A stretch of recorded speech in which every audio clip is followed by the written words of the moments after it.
Hello, and we are live. Thank you so much for being here. My name is Tamara Woods, and this is my channel where I talk about books and writing. And welcome to Writers Workshop. This is a monthly writing book club where we talk about nonfiction books. And let these lovely ladies introduce themselves, and then I'll tell you more. We can start with Lisa and work our way up. Wow, thanks. I feel so fancy. Thanks so much for having me. I'm super excited to be here again. This was really fun last time. So my name is Lisa Daly. I'm a traditionally published author of 8 books, and I have a little channel where we talk about how to write a book you're super proud of and get it published. And we do a live stream write-in every Wednesday afternoon. So there we go. Thanks for having me. Thanks for being here, CJ. No, the grandma's I'm a writer as well. Oh, no. All right, let's try that again. Literally everything was fine. Is that okay? You're a little slow, but it's not as robotic. Yeah. So. Okay, how are we now? Good. Okay. I tried to open up YouTube, and clearly that was a poor choice. So let me try that again. My name is CJ Bloyer. I am a writer of things and stuff as well, and I don't remember what we were supposed to be doing here. Just who are you? That is me. And Amber? Hi guys, I'm Amber Crafts. I write paranormal romance, Gods of Karina series, and I stream every Sunday on my channel. And if I can figure out a place to video, I do videos on Wednesdays. And last but not least. Hello, my name is Kara Brown. I'm an urban fantasy author and the operations director for Other World Inc. I write urban fantasy and I write romance and whatever I can do to make money, because that's just how I roll. So that's me. So today we are talking about the Bad Redhead Media 30-Day Book Marketing Challenge. I cannot say that to save my life. But the link is in the description if you haven't picked it up, and afterwards maybe you think it's worth your while, because that's kind of what we're doing here. We're reading it first and telling you how it goes in case you want to, see if you want it for later. And also there is a writer's workshop Goodreads, and that link is in the description. And the group chose our book for next month, which I'll let you guys know what that is a bit later. All right. So first things first, I feel kind of bad that the whole world went to hell this month. And I feel like, at least for me, it was really hard to remember that this book existed and was a thing while everything else was happening. I kept being like, okay, I'm going to get back to the book. I'm going to get back to it. Because I was trying to read it, actually do the day 1, day meow, meow, meow, meow. And it ended up being day 9. Oh, crap. It's the 27th. What's happened? Did March even happen? What's going on? Now I'm reading the rest of the book. Crap. Did you guys find that you were kind of struggling to read during all of this? Yeah, because we had the stuff that was going on, and then I had my book release, and then there was college and everything else. So there were times where I would binge read a couple of days in the book, and then I'd be busy for a week, and then be I have to finish reading. Yeah, so doing it every day was not feasible for me at this particular point in time. Yeah. I think for me, my entire month of April went to hell in a handbasket 2 days before April. So I already knew it was going to be hard. It's I wasn't going to be able to do the day-to-day. But then when on I think it was the 5th or the 6th, I tried to download it because I already had it, but I tried to download it and it wouldn't let me download it to my cloud. And then it wouldn't let me download it to my tablet. And so I didn't get it to work, and I had to read it on my phone starting on the 20th. So I had no choice but to cram. I had the exact same thing happen because I already had an old copy, but I started reading that and I was like, okay, that's not going to work out at all because half of these things don't exist anymore. So I had to try to upgrade the book, and it just wouldn't work. I had to talk to Amazon for an hour. And the girl, she was lovely. She was like fantastic. It was totally persistent. And I don't know what she ended up doing to actually make it work. But oh my gosh. But we persevere. We do. I had the same thing. I knew the end of the month was coming, but I think if Carol hadn't reminded me on Wednesday, I would not have. I know. Thank you, Carol. Thank you, Carol. So I ended up, and I had also read it. I had read the old version quite a long time ago, and I sort of remembered some things in it, but I there's no way I could have talked about it today.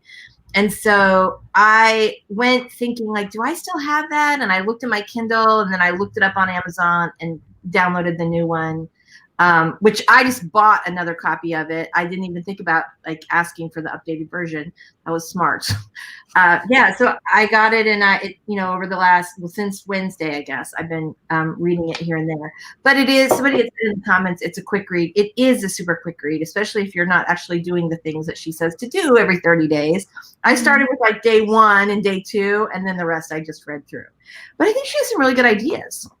I do too. Yeah, I just wish I had been able to implement this the way that was supposed to be done, with 1 day at a time. Like, that's because Jeannie's absolutely right. Like, it really was a quick read because it's very easy to flick through and very easy to follow. I just wasn't implementing it in the way that it's supposed to be done. And It kind of makes giving it the accurate review a little. Mm-hmm. Yeah. I don't think that I would have been able to do it that way. And it's just because I've been blogging and on Twitter and Facebook and doing all this stuff for like a really long time. So the way this book is kind of set up, it's like thinking of your marketing and your author platform as like a blank slate. And she starts you with like the very basics and moves you up from there, which is extremely helpful, but it can be a little tedious if you've already established a lot of these things and you're more looking for like extra tips. But I ended up with a lot of notes that I'm going to go back through. So even if you are someone who's like me and you have been doing this stuff for a long time, there's still tips, and there's stuff that it was kind of like a reminder of things that I haven't thought about in forever. I was like, oh, okay, that is the thing, right? Okay, good. So I will say, go ahead. CJ. Sorry, I will say that as someone who does not have like a book out, and my marketing platform is pretty anemic at the moment. I did start a to-do list. Like, it's not at all comprehensive, but this was helpful. And I too, like, I'm in the same boat. I got to day 3, and then spent the last week and a half, like, frantically trying to schedule my students for virtual lessons instead of like doing writing things at all. But I think there's some really good stuff in there that I can use to move forward. There were some chapters I was like, yeah, I'm not there. Nope, not there. Okay, I can skip that one. And not really skip, just I skimmed through it and was like, yeah, that's not something I can use right now, something I can come back to later. But I like that there is that capacity to give someone who's much more experienced, like you, Tamara, stuff, as well as somebody who is like at the beginning of the journey like me. So yeah, I definitely like that aspect of it. Oh, by the way, for anyone who hasn't picked it up and if you're thinking about picking up, I would definitely suggest getting the ebook because it's chock full of clickable links. Yes. And as a paperback, I don't think it would be very helpful. And also, like we were talking about, we were able to get an update of it. So if she does an update in the future, then you can update that book. Whereas, with the paperback, you're SOL. You are. I've noticed that a lot of authors are doing that with like their craft books, like like Mr. McDonald, Jason McDonald, I think that's his name. He has like his marketing book, and if you get the digital, basically every time he updates it, you get that one. Like I think that's really ingenious. That's- And I'm only saying this to you guys so that way you can put that seed in your brain for later. Just It is a great idea because then he's reminding you every time it updates, like, I'm still here in your Kindle. yeah, and it'll tell you when it updates too. Yeah, I think that's great. Did anybody download anything from the book? I want to know. No, I was going through it and I was just kind of like looking through like certain parts of it because, like one comment that I have about this is that I like that it breaks it all down. And my only concern is like if I bring on an author at work and I give them this book, if they're going to have enough like self-advocacy and a like mental aggressiveness to be willing to tackle a lot of this stuff.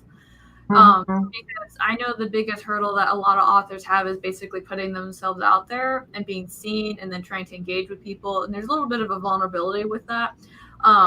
So I can honestly see like two authors that I've been eyeballing, like looking at this and be kind of like, I don't know if I'm quite ready for this. And me coming in there and be like, well, you have to do it. But I mean, like that was the one thing I kept thinking about. Like, are these two authors that I'm thinking about, would they actually be able to like do this? Implementing. I bet you there's things that they could implement though. Dana said the clickable links were the best part of the book for her, and I agree that they're pretty great. Like, let's say for instance, there's a big emphasis on like blog posts here and that kind of aspect. So, you know, instead of really approaching it as like always trying to put yourself out there and talking to people, they could focus more on the stuff that would kind of get them out there, but not necessarily having to always interact. So I think interaction is important, but you know, not everyone has that kind of personality that they want to. That's talk. true. And since we're talking about blogging, because I actually literally have that up because I wanted to talk about that. I know blogging isn't for everybody. Like Rachel Aaron, who I always seem to talk about because she's a great example to use. Rachel Aaron hates blogging. Like she actually hates doing it. She says it takes a lot of energy out of her to write these nonfiction things. When she would rather be writing stuff. And the reason that the book says that she's encouraging you to do blogging on your website is because Google likes fresh content. And this is absolutely true because Amy, who's our SEO friend, says that you do have to have some kind of new content on your website once a week to have your website still relevant in Google. But I remember when I was talking to her and she told me that it doesn't always have to be a blog. You can post like a podcast, or if you do YouTube videos, you can post that on your website, like whatever you do weekly. As long as you post it and you've got the SEO stuff in there, it still counts. So I just wanted to mention that because I think it's easier for some people to do a podcast or vlogging instead of having to do the blogging. Right. It takes like a different kind of energy, I think. Yeah. But it's nice that that's an. Oh, go ahead. God, no, please. I was gonna say I think it's a nice alternative. If blogging isn't your thing, maybe vlogging or podcast, maybe. And I think that like with myself, I blogged for a number of years and I got burned out with it. It started feeling like much more work than it was worth. So I started creating this other content that felt like it was more engaging. Even if I don't have a lot of people that are interacting with me, there's still something immediate about that. And I like that aspect of all of this. And then I can still do the writing stuff, but it doesn't take like the same energy, the same thought process. But Rachel is definitely, she about that blog life. She's about that. Yeah. And for me, like I didn't like to blog, so that's why I always did in Nebraska. I just blogged what was going on. But now that, you know, I'm here and I'm working a lot, I'm already transferring my website to where my new one has like a blogging area in it. And so I took that as like a lot of things that I could do. And like where she says to not just writing life, but other things that interest you and stuff like that, just to engage people. And I guess I didn't think about it should be more focused on, you know, your craft and your work. That's why people are there. But Mhm. I didn't think about it as, the people who are first coming to your site, they're wanting more to know about you and things you like and do, not necessarily just your work. That's the returning people. So that gave me a good idea for when I do start blogging and putting things up there, to kind of give it a little bit of variety. One thing I really liked was her emphasis on finding your reader and who you're writing to. And she I gave love that. and she gave different hints that I have definitely made notes of back here. Mhm. I'm like, all right, I need to come back to this. I need to just to I have a general idea, but I haven't done that actual work where I'm like, okay, my ideal reader is this age and a female and she's like 35 and she lives in the Midwest and she eats cherry pies. Like, I don't have her.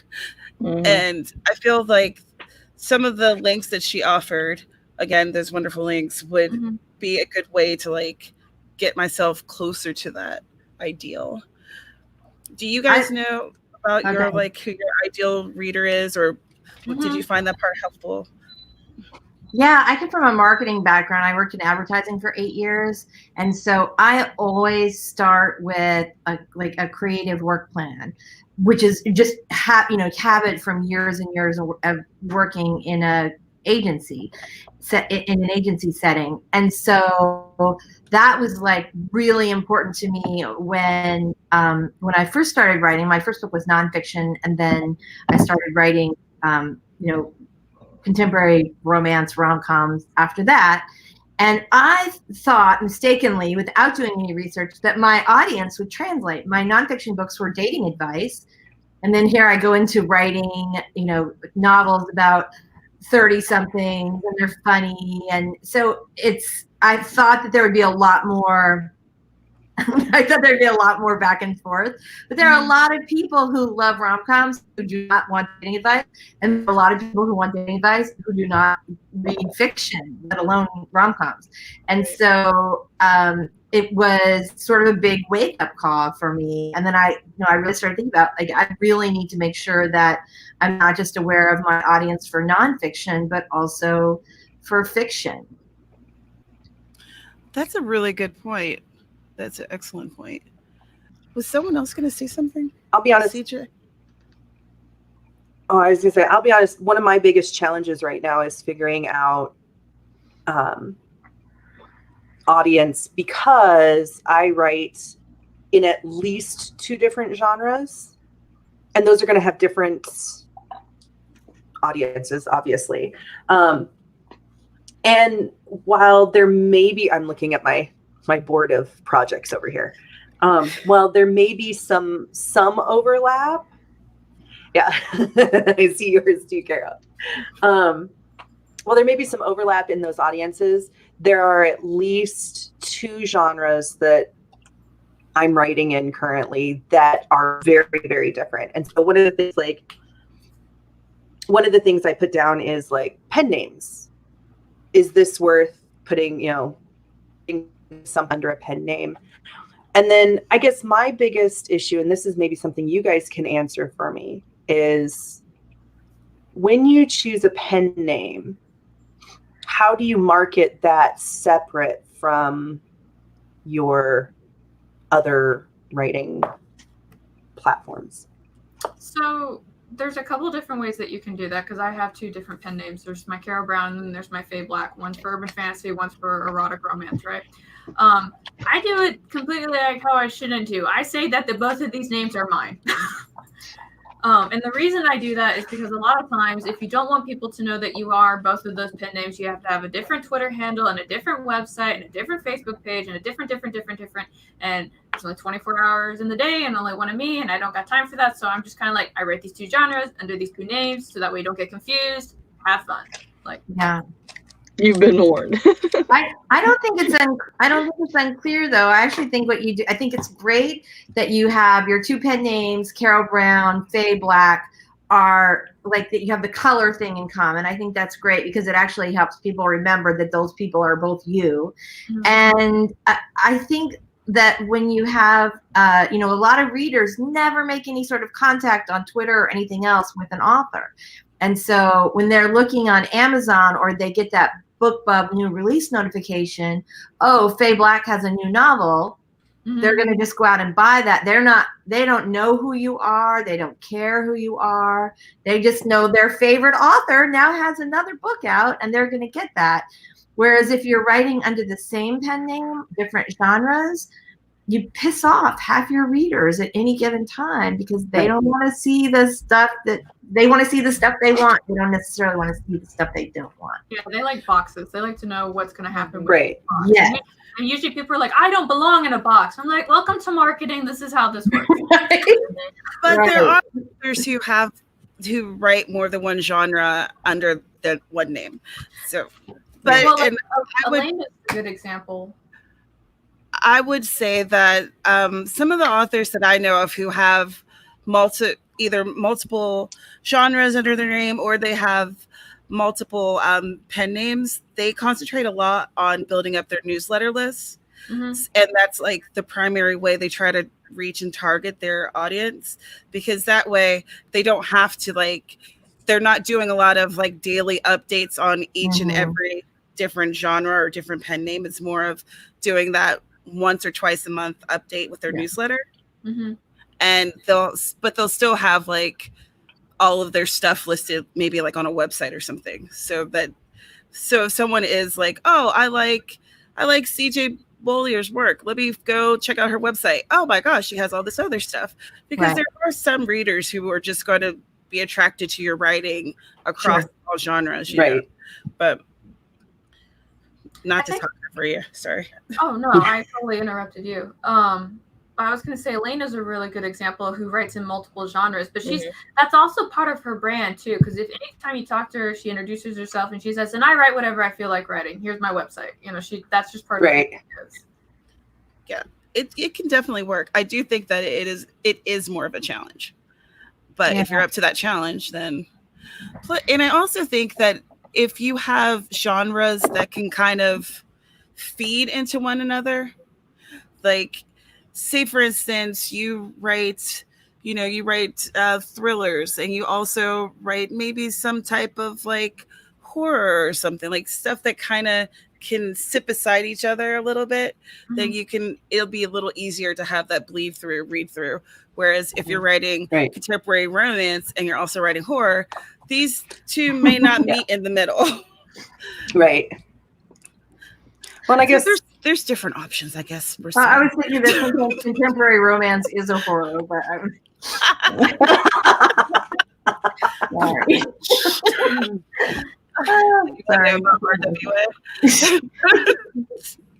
I think because indie writing has gotten so much bigger than it used to be, it's a lot easier to say I'm this author and I write under these pen names now, whereas back then, even though there wasn't this much social media to just come out and say that, so you had to focus on each individual platform that you did have. So I love the way Caro does it. She's like, I write under this and I write under that, and leaves it up to the reader to distinguish whether they take which path. So, you're never going to make every reader happy, but if you give them the point blank, here's your choices, I feel like you're going to probably piss off a lot less. Abigail, we're just fancy. That's all. We're just fancy. Fancy AF today. Let's see. Bonnie was asking, what if people have a hard time doing more than just writing? I just want to focus on my writing. Oh, thank you. I'm glad that we are helpful. See, Bonnie's the person I was talking about, at the beginning, where I was there are some people who are going to find this really intimidating and they're going to have a hard time juggling it and trying to find ways to gradually introduce them into making this manageable. Go ahead. I remember there was a thing that I read years ago from Janet Ivanovich, and she basically said, I don't worry about all that marketing crap.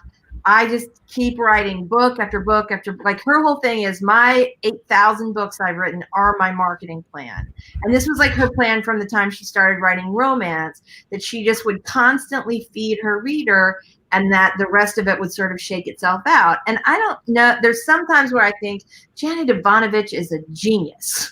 Like, she wasn't, obviously she, is coming up in the age way before Twitter and Facebook and all that.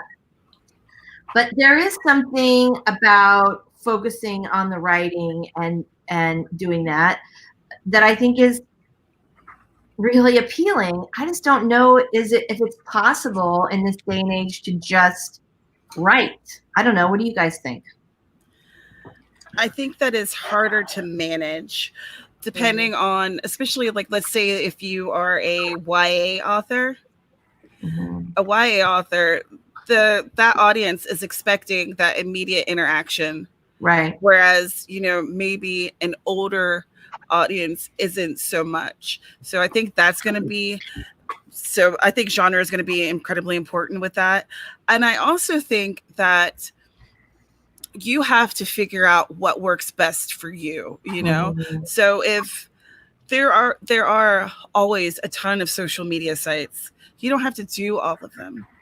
You don't have to do any of them if you don't want to. If you can find one that you can work with and figure out how to schedule, because that's something that she talked about a lot in here and gives tips about. So scheduling, let's say if you decide, okay, I'm going to use Facebook. She gives a whole lot of different ways to use Facebook so that you can schedule things. You can do it all. Like, let's say you take 10 minutes a day, or you take like an hour in your week or something. You get all of that done, it's over with, and then you concentrate on the rest of it, because marketing is part of the job. These days, if you're not willing to put in some effort into marketing, it's really hard to get yourself out there in front of the readers. Yeah, because you're competing with everybody. Go ahead.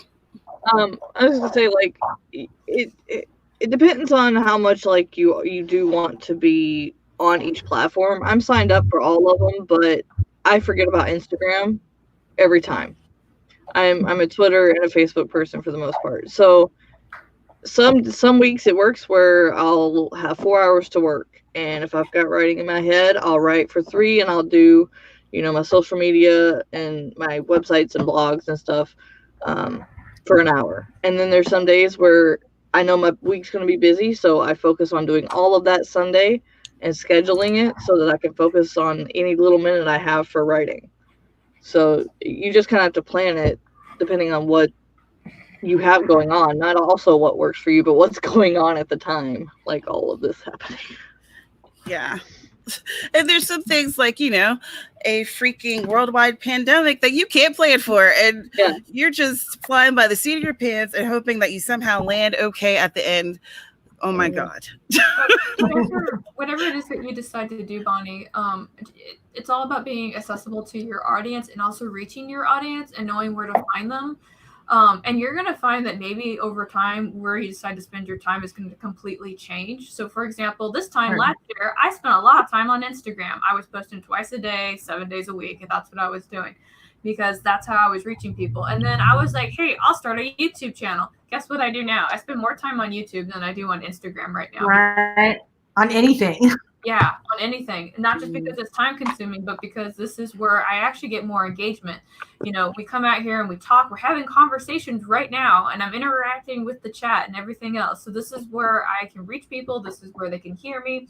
And people, when your books come out, they are going to want to talk to you. I think it was like last month, I got like 2 friend requests on Facebook on my author account, and I just accepted them. And somebody sent me a message, and they were like, "I'm a little starstruck that you accepted my friend request." And I was like, "Why would I accept your friend request?" Like, I'm very confused. And they turned out to be fans of my book. So first off, super flattered that even happened. But yeah, they just thought I was going to reject the invite. And I was just like, no, come on in. Once you know me, this thing that you feel is going to go away. It's okay. There is something magical about the first time someone like falls in love with your work that you're not related to or know somewhere, right? Just like, that's getting hard. What? Yeah. Oh. Yeah. I was trying to think of like a Twitter follow where someone like followed me back, and I was like, oh my gosh. Like I remember when Tay Diggs was going through and was like following all these people, and I was like, oh my god, Tay Diggs followed me, you guys. And like we in this one like blogger group, we were all like, oh my god, Tay Diggs followed us. We're getting married now. It was a whole thing. That seems totally reasonable to me. I mean, absolutely. First, we become Twitter friends, then I slide into your DMs. Next day, marriage. Like, I mean, That's how it works, right? Yeah. I did mention YouTube. I'm going to use that as a segue because I want to talk about this one part in this book that made me go, things that make you go, I'm sorry. On day 28, how important is YouTube to your author platform? So I would really like to invite Bad Redhead Media to actually come and talk to us a little bit about this. Because there's a fun little thing here that she got a quote from Net Gallery. And it's like, well, she's talking about booktube, but she's like, booktubes are mostly millennials like the rest of the trade fiction, YA skewed female market. And the YouTube audience comprises mostly of millennials and teen book enthusiasts. So I don't know who this person is, but like, I felt like when it was doing the breakdown of the data about each different social media site, I felt like that needed maybe an update. Yeah, we would An love update. to talk. Yeah, I like that. Yeah. And then of course she did this one interesting thing where she did polls in different social media areas. She did one on Twitter and she did one on Facebook about how important each one thought that YouTube was. And I'm pretty sure that obviously people gravitate towards those different platforms for different reasons. So of course those results are going to be different. So I was kind of interested about that. But we don't really talk a lot about YouTube and how to make YouTube videos. All she does is plug in some other YouTube author tubers, and I'm like, there's a lot more that goes into this as somebody who does this. Especially she's talking about building a community, building interaction between people, like, right. And that may just be like, that may not be her choice. Like we've talked about, okay, vlogging or blogging isn't your thing. Right. So that's not something I do or whatever. YouTube may not be her thing. And so she doesn't have any expertise on it. So, and that's fine. I think that I think you're right. I think she's definitely not into YouTube. It's like she was talking about her channel and she's like, there's a trailer, you know, there's like a couple things there.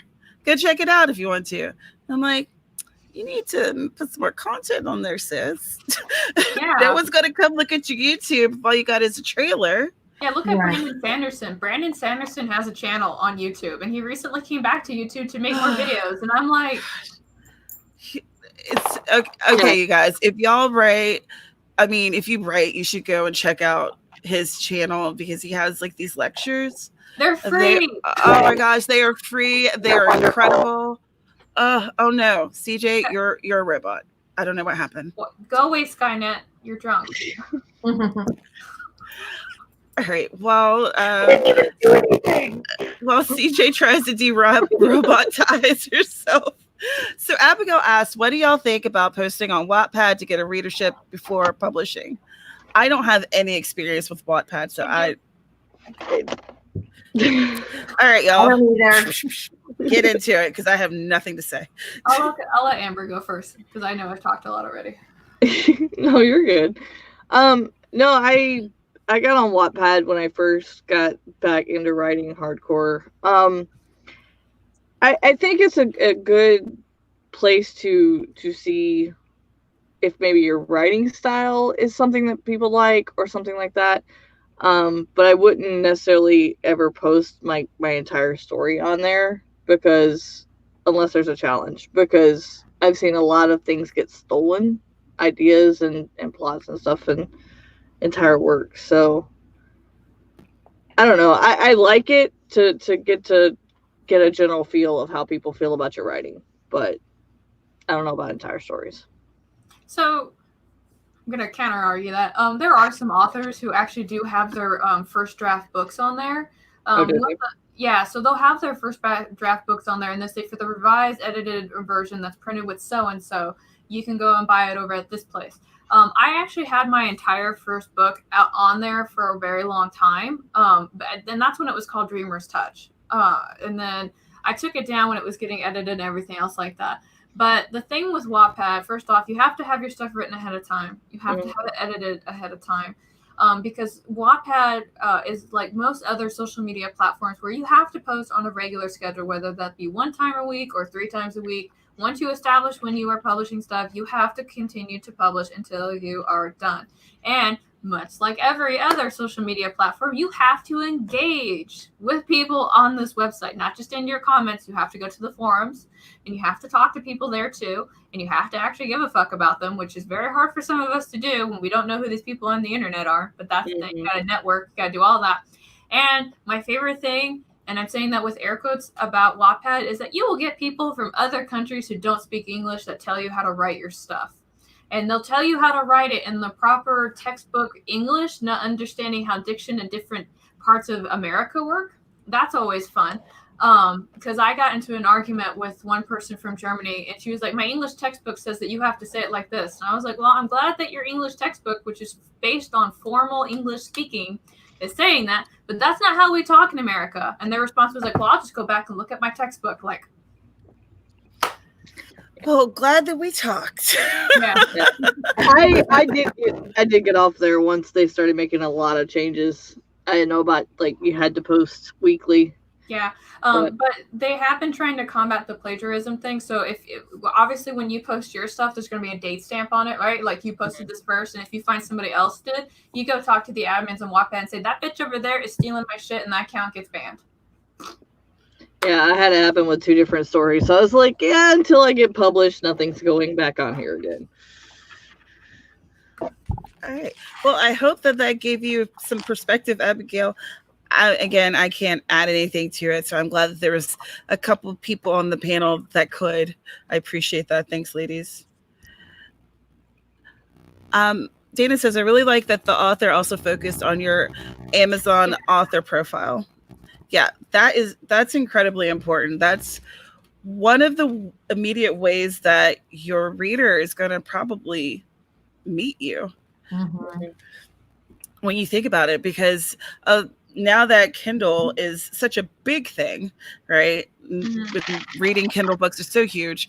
A lot of times, like when you're reading through your book and it's at the end, and it'll be like, and here you go and find this person over on the Kindle page, read some more of their books. And then if you enjoy that book, you'll probably click it. You're probably going to see what other things are available from this person, including like my blog is connected to my author page. Now, one thing that she'd mentioned that I don't remember and I have note here is like, do I have links for like Facebook and Twitter on there? Because those are the 2 I probably use the most.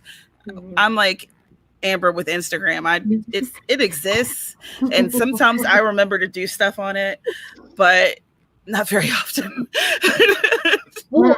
And I found it interesting that I didn't know this, that I mean, I know like every website keeps tabs and does correlations and analytics on everything, but I did not even realize, because I'm not that computer savvy, I guess, that after the ASN number, everything else tells it where it's coming from, to the point that that's how it knows what other authors you're friends with and who to link. Like, you know, when you say, if you like this author, you might like these authors. Like, that was news to me, that's what that part of the website or link was. So it's like, all right, well, if I show up in this person's link, like, that's great.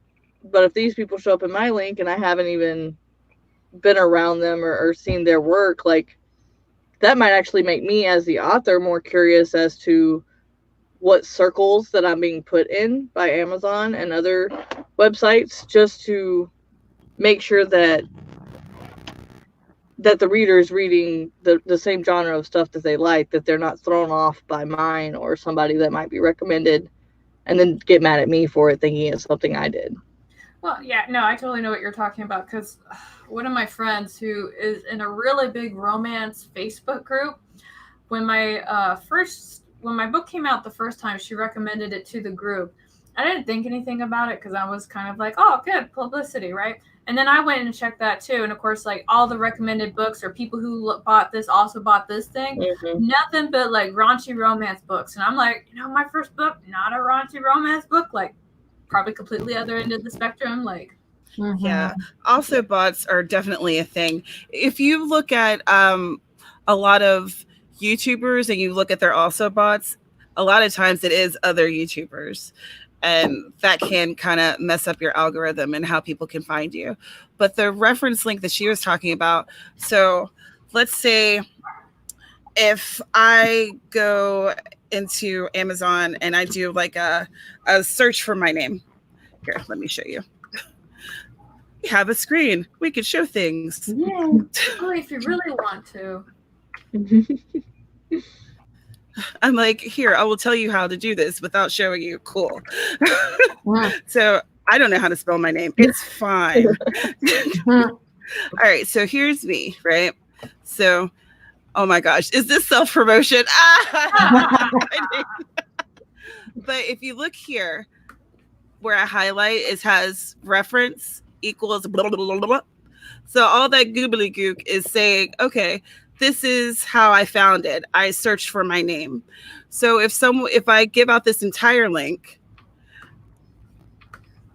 then that is how Amazon will know where this came from. They'll know through whatever this crap says that Tamara Woods did this search and this is how you found it. So what is called a clean link? Oh crap, what is going on? I screwed up. Hold on a second. All right. So what's called a clean link is when you skip all this stuff and you leave out the ref. Mm-hmm. So in Facebook groups, a lot of times they'll ask for you to give a quote unquote clean link. And they're talking about this.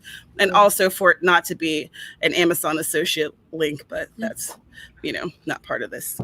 But, yeah. Right. But yeah. And that was a really good point that I think that Devin. It is a great book. I do agree. Thank you, Devin.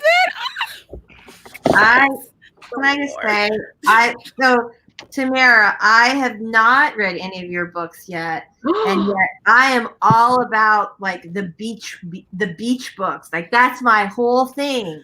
So I'm glad you self-promoted right there because I just bought your book. I did. I'm like, wait, does that have surfboards on it? That's for me. Oh, you guys, stop it. All right. Anyway, so that's what a clean link is, and that's what she was talking about, which was a really good point, and something that I guess I've learned and don't really just think about. It's just a thing that I knew. So that was cool. Let's see. Are there any other questions in here? Oh, you guys, if you're enjoying this conversation, please hit that like button and show these wonderful ladies some loves. Y'all are the best. Like the absolute best. Hashtag goals. You guys are goals. Let's see. What is something that I was thinking about? Oh, well, what is something that you learned that was new or something that surprised you? And go ahead. Oh, I was gonna say, like adding all that stuff into your Amazon profile, like a lot of this I kind of had like a fundamental understanding of, but like when it came to anything on Amazon, like it was kind of like I turned into the Boo from Mario, where if I just didn't see it, it didn't exist. So I was just like, okay, I guess I have to like spruce that up at some point. That was pretty good. That was pretty good. Thanks. Okay, here's one thing that she said that made me kind of. All right, people decide in less than 1 second to like or follow you due to your visuals. I don't know if you guys know this about me, but I am terrible at visuals. But there's a lot of like royalty-free stock sites that you can use and things like that. But I was just like, oh no, I hope that they like my witty banter and retweet value. Yeah, like my profile, like my thumbnail for my avatar is always a cartoon, and that sends a lot of mixed signals to Google and YouTube, because usually the people that have a cartoon avatar are artists, like the drawing kind.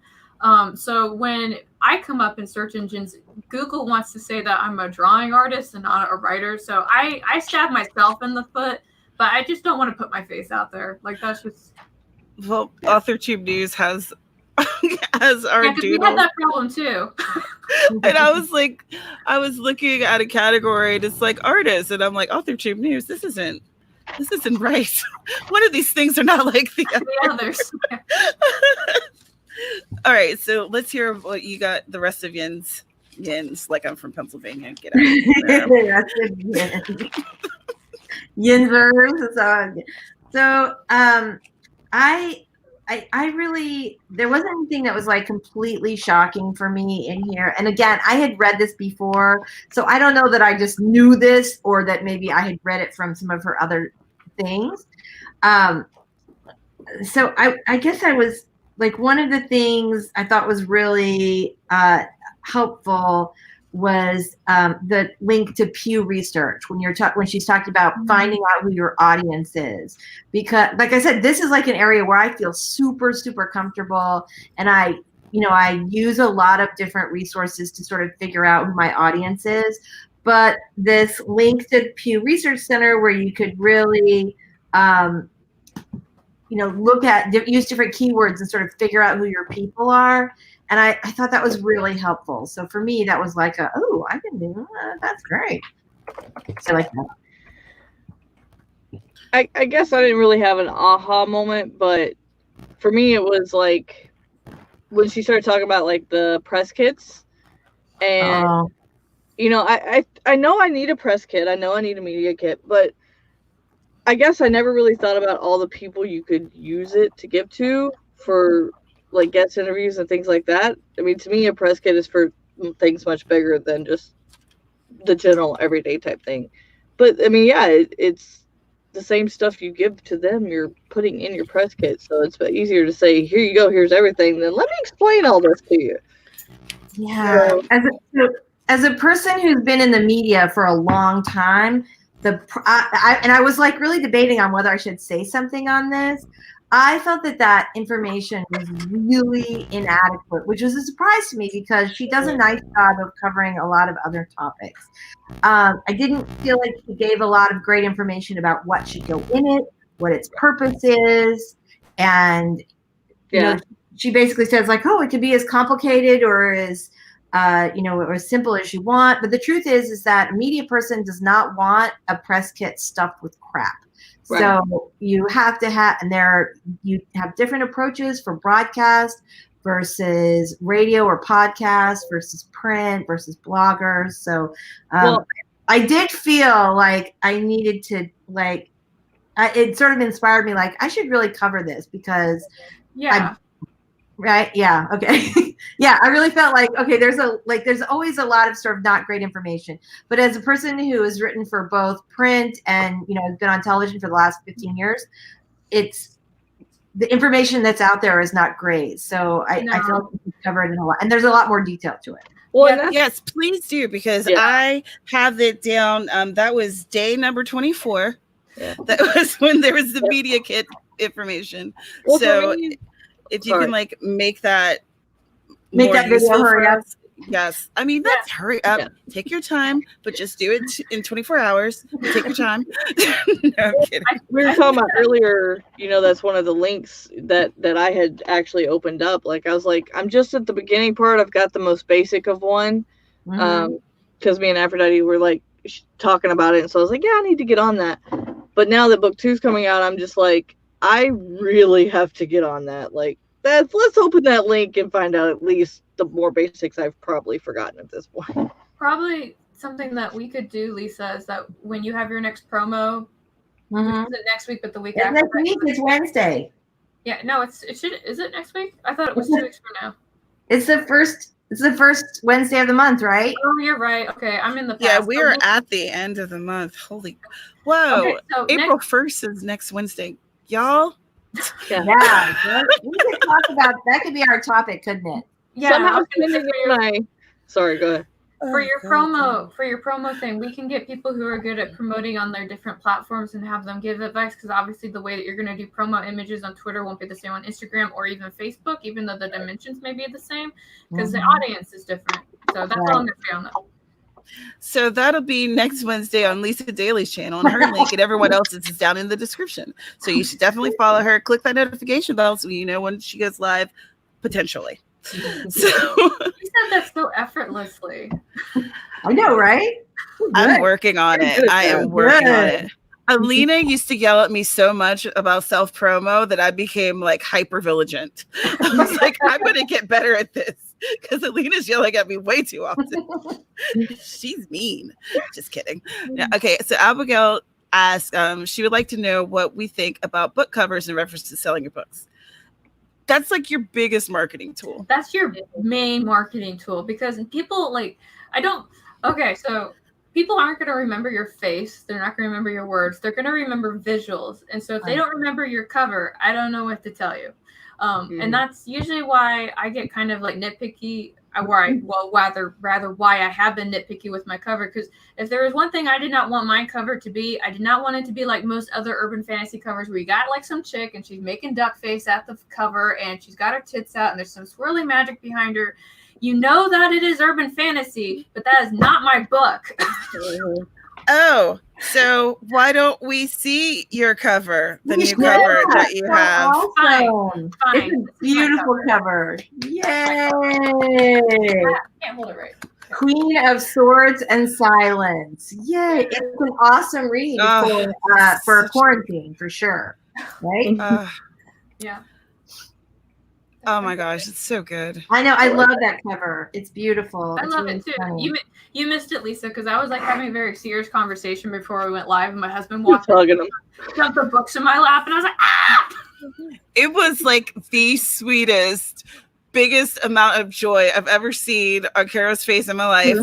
And like she totally derailed what she was talking about. It was just like, I'm just gonna hold this for a minute. And I was like, I love you so much.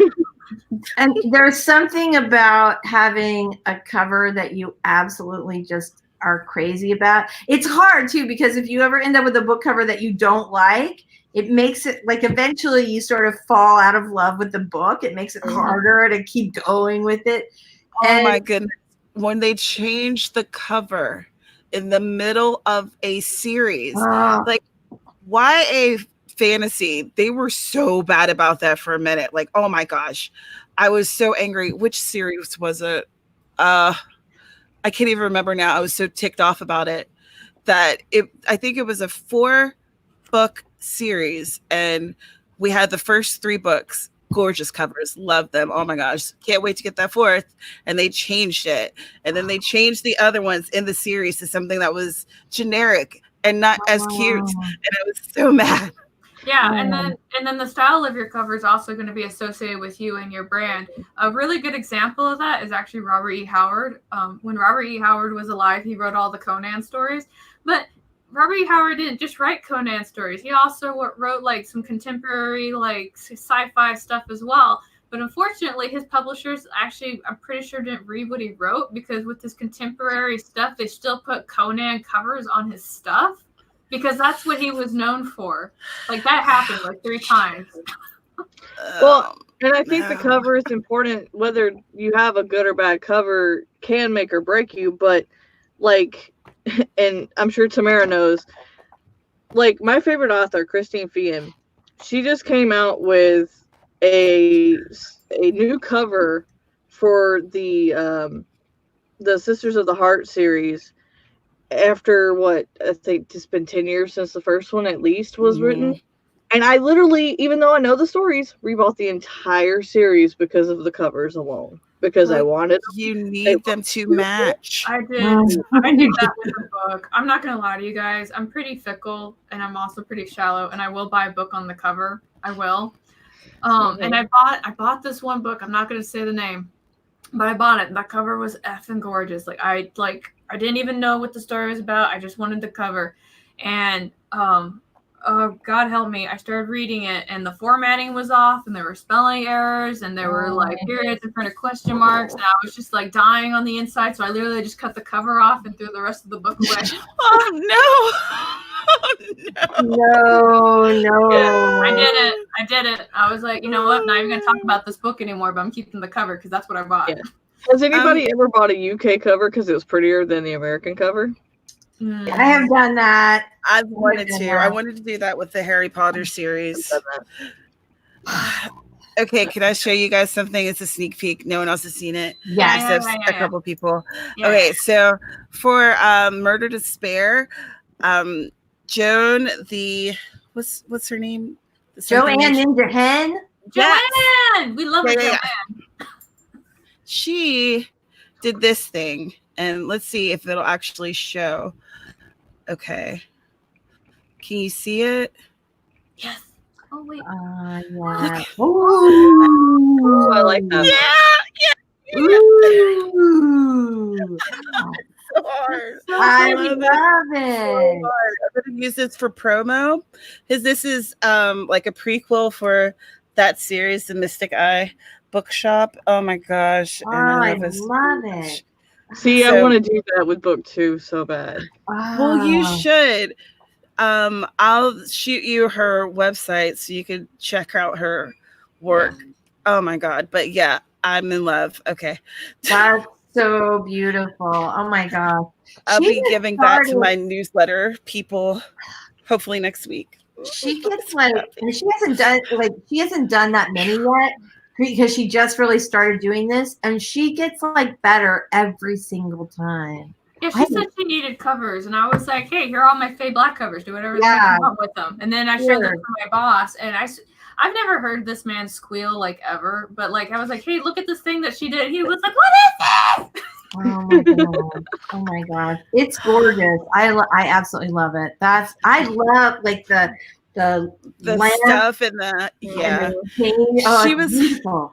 She was like, if you want to change, I'm like, change? Why would I want to change anything about this? Oh my God. I will just make it ugly. This is amazing. Yeah, she's always like, give me feedback about what works and doesn't work. And I was like, it's beautiful. What do you want from me?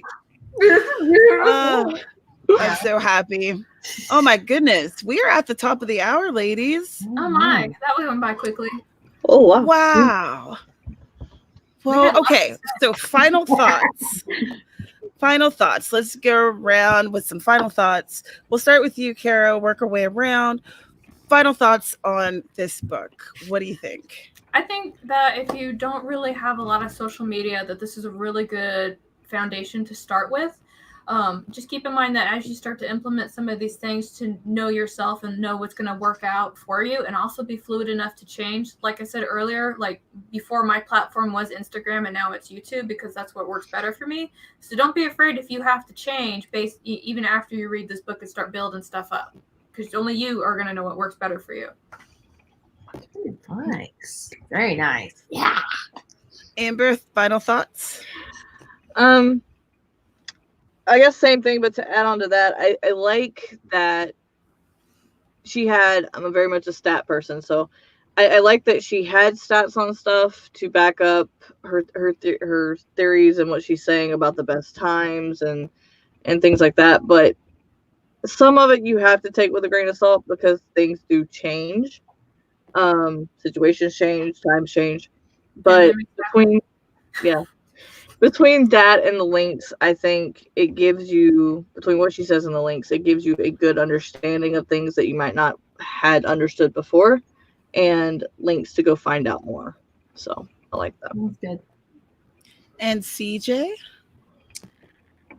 Well, I have a lot of notes, and I think I agree with Kara, this is a great jumping off point. I think there's a lot of things in it that are incredibly valuable. And I was actually thinking this morning as I was kind of collecting my thoughts and finishing up reading it,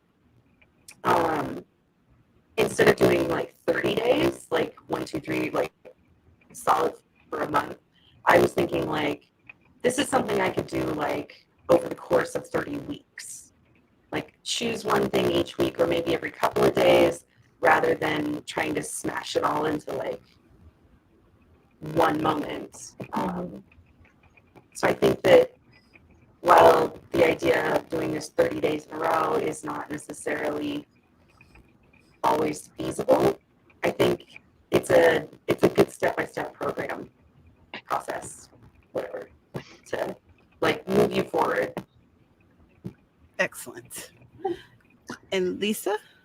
So I have, I've been writing for a long time, and I already had most of these things established. But what I thought was really useful for me personally is that it gave me a good timeline to go back and look at everything. Because a lot of times you set things up and then you set it and forget it. You just never think about it again. And so I thought I should go into my Twitter profile, and I thought it's not verby enough. I should, maybe make some edits to that. And let me look at my Amazon page and make sure that everything's working, and things like that. So I was really, and then there was a new the Pew site was really genius, and Pew is like known for research. So the fact that it never even occurred to me to look there, I thought that was really illuminating. So for me, I think it's just like a reminder to sort of go through and check everything to make sure that I'm really doing best practices. So I found it very useful. Yeah, I absolutely agree. That's why I have like so many notes that I've taken, because that's basically the majority of those notes are, okay, go back and look at this thing. Right. Go back and look at this thing. And so that I found that to be incredibly, incredibly helpful. And I think that, for the price, it's what, $2.99, or if you have Kindle Unlimited, it's free, Can't beat that, especially if you are just starting out. Now, personally, I found days 1 through 8 or 9 or something to be incredibly tedious, because it was just the basic step-by-step, here's how do you set up Twitter, type of stuff. And I was like, all right, sis, I've been here. This is where I live. I need something else. So that there's a little bit of a warning for you. If you are someone who's been using these different sites for a while, if you've been blogging for a while, et cetera, there might be some points where you're just like, okay, but you know what? Just skim over that and go to the next day. Because there's sure to be some stuff that you will pick up and learn. And with that being said, I would like to let you guys know what we're going to be reading for next month. This book was decided by the Goodreads group. Again, that link is in the description, so that, once the poll's up for May, that's the month that follows April. Tamara, good job. You can figure out what we're going to be reading. So it's On Writing Well, the classic guide to writing nonfiction by William Zinsser. So this is going to be a different type of read for us, and let's see how it works. Let's see how this works out. So since we are at the top of the hour and we've kind of stepped into the end of the hour here, how about we do our outros and let these good people go on with their Saturdays? Who would like to go Here all day. Who do we start with to begin? I think you start with me. All right, we'll start with how we began, with how we end. It'll be a circle. Again? Okay. All right. So, hi, I'm Lisa Daly. I write contemporary romance, primarily romantic comedies, and nonfiction dating advice. I also have an AuthorTube channel here, and every Wednesday we have a live stream with Carol Brown and story detective Robert Jones, and a variety of writing friends. Savvy Leister, if you guys know her, Savvy writes books. And my and then I also post how-to writing videos. So if you are looking to write a book that you're super proud of and get it published, check out the channel, please. There you go. Ta-da. Yay. And CJ, are you still a robot? Let's see. I don't know. Am I still a robot? Skynet. Yeah.